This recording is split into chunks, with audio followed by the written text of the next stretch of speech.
ഞാൻ ഇന്നലെ കണ്ട ഒരു കുട്ടിയുടെ ഒരു സിറ്റുവേഷൻ ആണ് നിങ്ങളിപ്പോൾ വീഡിയോ കണ്ടത്. അതായത് ആ കുട്ടി എന്താണ് പഠിച്ചുകൊണ്ടിരിക്കുമ്പോൾ റാപ്പിഡ്ലി എന്താണ് ഒരു വെബ്സൈറ്റ് അല്ലെങ്കിൽ പല വെബ്സൈറ്റുകളെ ആശ്രയിച്ചുകൊണ്ടിരിക്കുകയാണ്. അതായത് നോട്ടിഫിക്കേഷൻ സൗണ്ട് വരുമ്പോഴാണെങ്കിൽ ഇടയ്ക്കിടയ്ക്ക് എന്താണ് വെബ്സൈറ്റിലോട്ട് പോകുന്നു, അല്ലെങ്കിൽ വാട്സപ്പിലോട്ട് പോകുന്നു, ഇൻസ്റ്റാഗ്രാമിലോട്ട് പോകുന്നു. അപ്പം ഇതൊക്കെ കൊണ്ടെത്തിക്കുന്ന രോഗത്തിലോട്ടാണ്.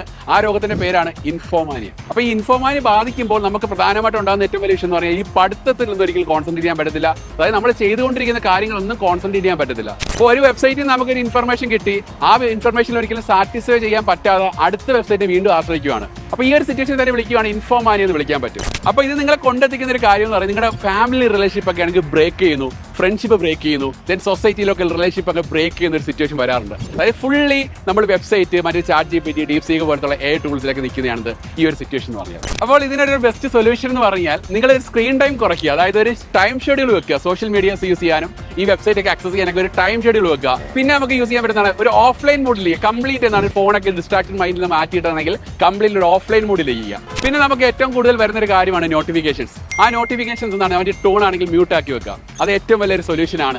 അപ്പോൾ ഈ ഒരു സൊല്യൂഷൻസ് ഒക്കെ വെച്ചിട്ട് നമുക്ക് മാക്സിമം എന്ത് ചെയ്യാം, നമുക്ക് ഒരു പരിധി വരെ നമുക്ക് ഇൻഫോമാനിയ കുറയ്ക്കാൻ പറ്റുന്നതായിരിക്കും. അപ്പോൾ ഇതുപോലെ കൂടുതൽ വീഡിയോസ് ആയിട്ട് നിങ്ങൾ വീണ്ടും എന്ത് ചെയ്യാം, നമുക്ക് ഈ ചാനൽ സബ്സ്ക്രൈബ് ചെയ്യുക. അപ്പോൾ എല്ലാവർക്കും ഓൾ ദി ബെസ്റ്റ്.